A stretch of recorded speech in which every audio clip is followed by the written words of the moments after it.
This short tutorial will get you started by covering account creation and the basic setup of MindWindow. Although this video shows MindWindow running on an Apple iPhone, the setup is identical for Android devices. The setup process takes about 10 to 15 minutes, and for best results, we encourage everyone to complete it in one sitting.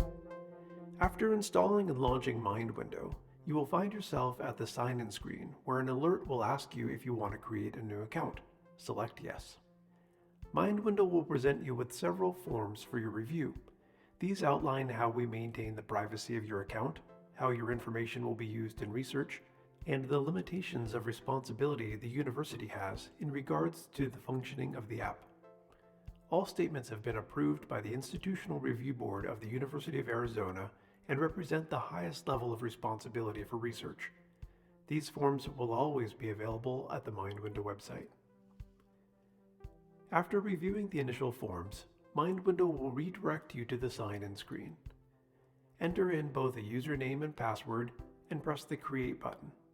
As MindWindow is a research application that values participant privacy, we encourage you to use a username that is easy for you to remember, but that has no identifying information like your name or birthday. If the username you select is not available, or if your password is not adequately secure, an error message will appear at the bottom of the screen. If this is the case, simply make the necessary changes and then press the Create button. After your account has been created, you will automatically be logged in and you will find yourself at the MindWindow home screen. Your assistant is at the top of the screen and will offer helpful suggestions to get you started.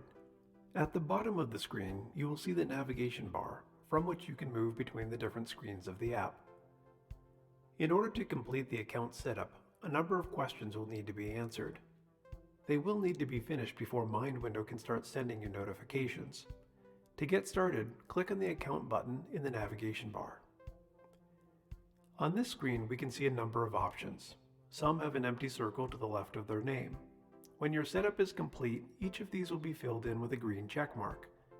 To complete each item, simply press on it to navigate to the screen and answer the questions asked there.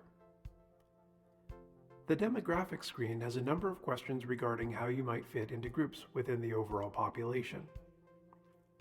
The Getting to Know You screen contains a number of questions about psychological experiences, characteristics, and symptoms.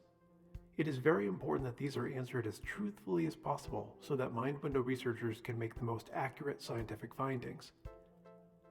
Although we realize that many of these questions are very personal, all data sent from MindWindow is de-identified. Your information is effectively anonymous to our researchers and will always be treated in accordance with the University of Arizona's policies for human research. The final item to complete an account setup is the Awake Hours screen. Here, you enter in acceptable times for you to receive notifications. MindWindow will not send you check-in notifications when the time on your mobile device is outside of these hours. Once you've completed each of these steps, MindWindow will start notifications throughout the time frame that you've selected. We don't expect users to be able to answer all of them, and please don't answer them at inappropriate times, when driving, for example. However, we hope that you'll make your best effort to answer as many check-ins as you can. Some of the benefits are highlighted in our tutorial video, MindWindow Statistics. From everyone at the MindWindow team, we look forward to your help in better understanding the ways that we think.